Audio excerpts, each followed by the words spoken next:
आपने पूरा दिन किसी भी इंसान के लिए एक भी गलत थॉट मन में लाया है या ज़रा भी गलत फ़ील किया है किसी भी इंसान के लिए, तो आपकी वो बात, आपके वाइब्रेशंस बिना कहे उस इंसान तक पहुंच गई है और उस इंसान के मन में भी डिस्कम्फ़र्ट क्रिएट करेगी और आपके मन में भी डिस्कम्फ़र्ट क्रिएट करेगी।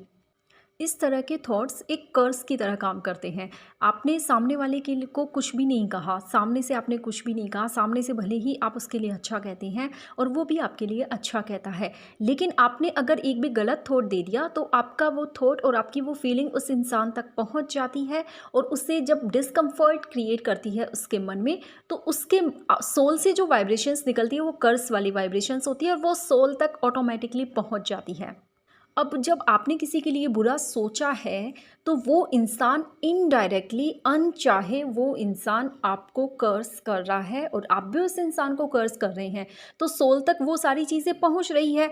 अब हमें क्या करना चाहिए? हमें तो हर इंसान को हमेशा ब्लेस करना चाहिए। लेकिन जैसे ही हम गलत सोच लेते हैं या गलत फ़ील कर लेते हैं किसी के लिए या किसी से कुछ कह भी देते हैं, चाहे एक ही बार कहते हैं, तो हमारी वो बातें उस तक पहुँचकर कर्स क्रिएट कर देती है। और अगर हम किसी को कर्ज़ कर रहे हैं तो हमें क्या मिलेगा रिटर्न में? हमें भी कर्सिंग से ही मिलेगी। इस दुनिया में सबकी लाइफ में ऑलरेडी ढेरों प्रॉब्लम्स हैं, तो क्या आप चाहेंगे कि कोई दूसरा आपको कर्ज़ करे?